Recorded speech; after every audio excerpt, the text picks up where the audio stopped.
Night के मेरे प्यारे छात्रों, सुप्रभात। आशा है आप लोग घर पर बैठकर अध्ययन कार्य कर रहे होंगे, चिंतन भी कर रहे होंगे, मनन भी कर रहे होंगे और इस तरह से आपका स्मरण शक्ति का विकास हो रहा होगा। आगे इससे पहले हम लोगों ने पढ़ा था वर्ण विचार। वर्ण के बारे में जानकारी आप लोगों को प्राप्त हो चुकी है। आज आप लोगों को शब्द के बारे में संक्षेप में मैं बताऊंगा, जिसे आप आसानी से ग्रहण कर सकेंगे। शब्द किसे कहते हैं? सबसे पहले ये समस्या है कि शब्द किसे कहते हैं। कई लोग निरर्थक शब्दों को भी शब्द मान लेते हैं, लेकिन व्याकरण में निरर्थक शब्दों के लिए कोई स्थान नहीं है। शब्द मूलतः सार्थक हो सकते हैं, निरर्थक हो सकते हैं। सार्थक शब्द का ही व्याकरण में अध्ययन होता है। वैसे भी व्याकरण अशुद्धि को दूर करने वाला शास्त्र ही होता है। हम शुद्ध सही है या गलत है, अशुद्ध है, ये बात व्याकरण से ही साबित हो सकती है। शब्दों की प्रकृति के बारे में व्याकरण ही जना सकता है। अब वर्ण आप लोगों ने सुन लिया था कि वर्ण वह मूल ध्वनि है जिसके टुकड़े नहीं किए जा सकते। अब शब्द क्या है? वर्णों के सार्थक समूह को शब्द कहते हैं। जब हम कई वर्णों को एक जगह इकट्ठा कर देते हैं तो वह शब्द बन जाता है। तो फिर से मैं परिभाषा दोहराता हूं कि वर्णों के सार्थक समूह को शब्द कहते हैं। वर्णों के सार्थक समूह को शब्द कहते हैं। जैसे कि कोई वर्ण लिए, जैसे कि आपको वर्ण दे दिया गया क, म, ल, जिसको एक क्रम में जब आप सजा देंगे इन विभिन्न वर्णों को, तो ये कमल यानी सार्थक शब्द बन गया। तो जब हम वर्णों को एक क्रम में रख लेते हैं तो वह शब्द कहलाता है।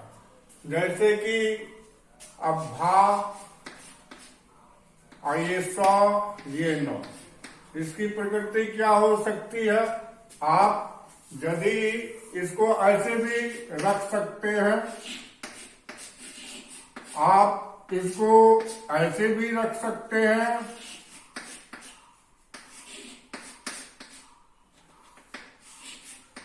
और आप इसको ऐसे भी रख सकते हैं। हम ऊपर देखते हैं कि बेमेल जब शब्दों को रखा तो कोई सार्थक शब्द नहीं बन पाया, लेकिन एक क्रम में जब हमने उसको सजा दिया तो यह एक सार्थक शब्द बन गया। इस तरह वर्णों के सार्थक मेल को शब्द कहते हैं। अब शब्द के भेद उत्पत्ति के आधार पर शब्द के 4 भेद होते हैं। उत्पत्ति के आधार पर, उत्पत्ति बोले तो ओरिजिन, उत्पत्ति के आधार पर शब्द के 4 भेद हुए। पहला हो गया तत्सम शब्द, दूसरा तद्भव शब्द, तीसरा देशज शब्द और चौथा विदेशज शब्द।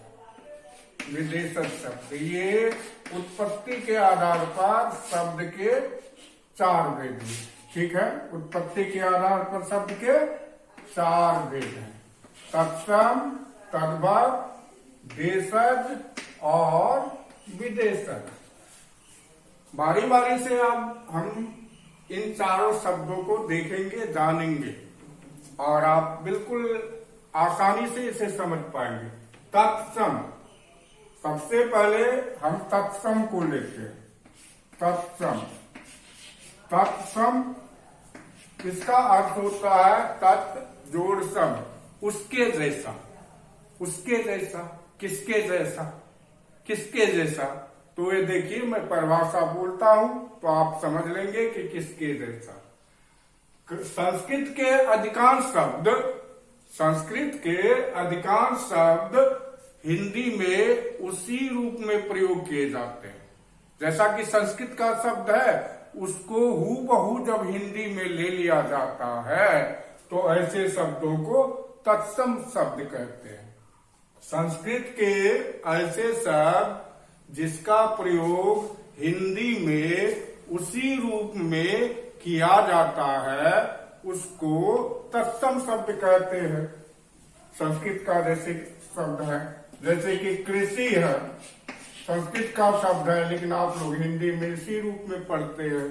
सेवा हो गया, यात्रा हो गया, ये सब संस्कृत का शब्द है, लेकिन आप लोग क्या देखते हैं कि हिंदी में ऐसे ही चलता है। गृह हो गया, क्षेत्र हो गया, ये सब संस्कृत का शब्द है, मूल शब्द है और हिंदी में इसी रूप में चलता है।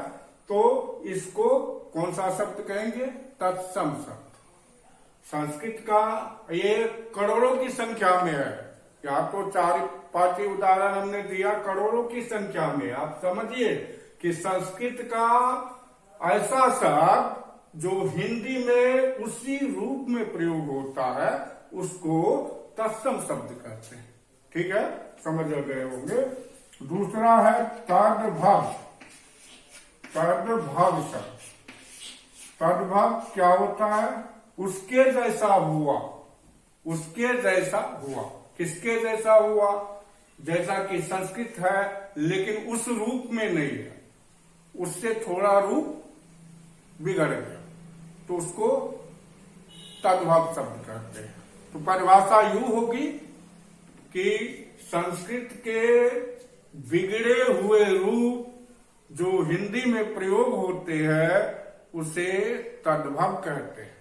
संस्कृत का ऐसा शब्द जो बिगड़ कर हिंदी में प्रयोग किया जाता है उसको तद्भव कहते हैं। जैसे कि कृषि से बिगड़ गया तो खेती हो गया, तो खेती तद्भव हो गया। अग्नि से बिगड़ के आग हो गया तो आग तद्भव हो गया। जैसे कि क्षेत्र से बिगड़ा रूप तो खेत हो गया, ठीक है।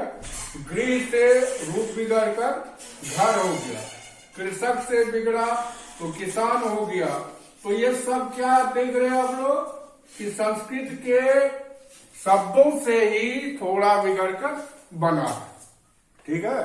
तो संस्कृत के बिगड़े हुए रूप को तद्भव कहते हैं, साफ व्याकरण में पढ़ते होंगे। लेकिन संस्कृत के ऐसे शब्द जिसका रूप परिवर्तित होकर, रूप सरल होकर हिंदी में प्रयोग होता है उसको तद्भव शब्द कहते हैं, ठीक है। ये दो आपने जान लिया। तीसरा आप जानिए देशज शब्द। देशज शब्द को जरा ध्यान से देखिए। देशज, देशज योग रूढ़ शब्द है, उसमें देश मूल शब्द है और जौ रूढ़ी है। देशज तो देश में जन्मा हुआ, जौ माने जन्मा हुआ, जौ माने जन्मा हुआ, देश में जन्मा हुआ, उसी को कहते हैं देशज, देशज शब्द। तो अब इसकी परिभाषा हम देखेंगे। लौकिक क्षेत्र में ऐसे शब्द जो कि बिना किसी व्युत्पत्ति के आए हुए हैं उसको देशज शब्द कहते हैं। मूल रूप से फिर से सुनिए, जिन शब्दों की व्युत्पत्ति नहीं मिलती है लेकिन वह हिंदी में प्रयोग किए जाते हैं, उनका आधार प्रांत विशेष होता है, ऐसे ही शब्दों को देशज शब्द कहते हैं। आप लोगों को तो पता है कि भारत गांवों का देश है। हर एक गांव में एक नए नए तरह के शब्द आपको सुनने को मिलेंगे, लेकिन उसका जब हम लोग व्याकरणिक विश्लेषण करेंगे तो उसका अता पता नहीं मिलता है। वह लोग बोलते बोलते वह प्रचलित कर देता है। बिहार में तो आपने सुना होगा, हम करेंगे ही, शायद ही कोई बोलते होंगे, हम करवे करेंगे, हम जयवे करेंगे, इस तरह की चलती है। तो ये एक प्रांत के अंतर्गत शब्द रचे जाते हैं, तो उन शब्दों को हम देशज शब्द कहते हैं। जैसे कि आपने सुना होगा, वो अनाज जो ओसाता है उसको कहीं सूप बोलेगा, कहीं डगरा बोलेगा, तो वह देशज शब्द के अंतर्गत आता है।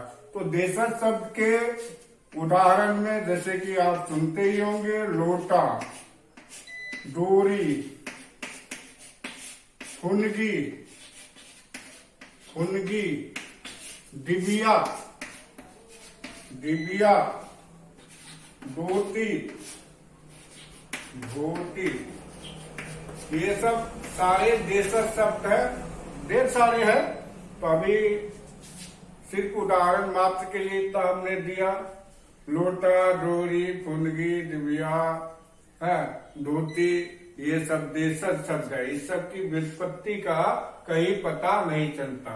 फुनगी, फुनगी क्या होता है? आप लोग बहुत चढ़ते हैं, अभी आम का मौसम है, पेड़ पर चढ़ेंगे, सबसे ऊपरा सिरा जो वृक्ष का होता है उसी को कहते हैं फुनगी। तो खैर, ये आपने देशज शब्द के बारे में जाना। अब हम लोग विदेशज शब्दों के बारे में जानेंगे। विदेश जोड़ जा, विदेशज यानी विदेश में जन्मा हुआ।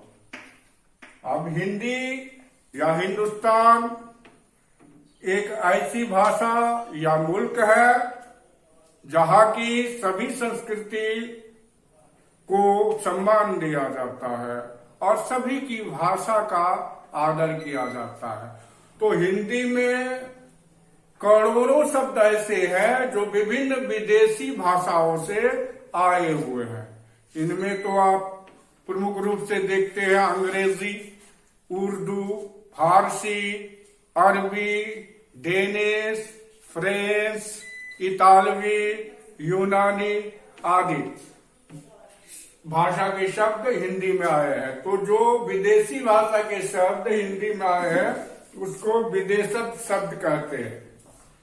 विदेशी भाषा से आने वाला शब्द जो हिंदी में ऐसे ही प्रयोग होते हैं उसको विदेशज शब्द कहते हैं। जैसे कि स्कूल बोलते हैं, ये अंग्रेजी का वर्ड है लेकिन हिंदी में ऐसे ही चलता है। स्टेशन कहते हैं, अंग्रेजी का ये वर्ड है, ऐसे ही चलता है।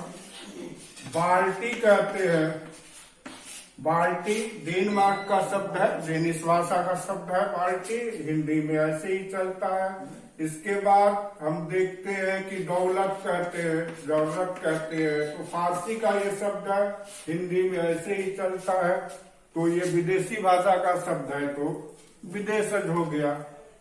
फिर अस्पताल कहते हैं, ये भी अरबी भाषा से आया है अस्पताल, तो ये भी विदेशज शब्द है।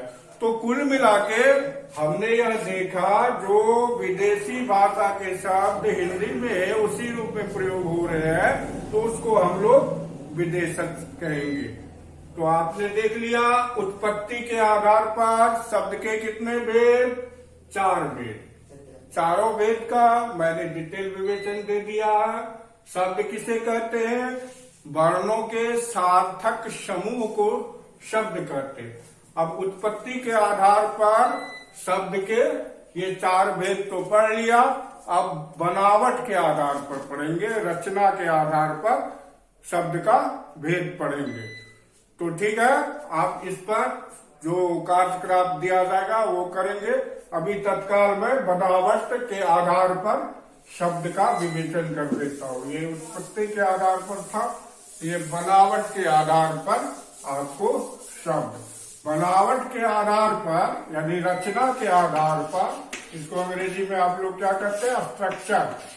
स्ट्रक्चर, स्ट्रक्चर के आधार पर शब्द के 3 भेद होते हैं। पहला हो गया रूढ़ि शब्द, दूसरा यौगिक शब्द और तीसरा योग रूढ़ शब्द।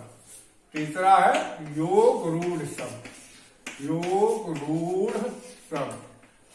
तो 3 हो गया।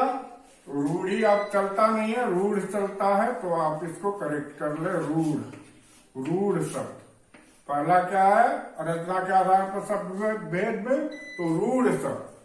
अब रूढ़ शब्द किसको कहेंगे?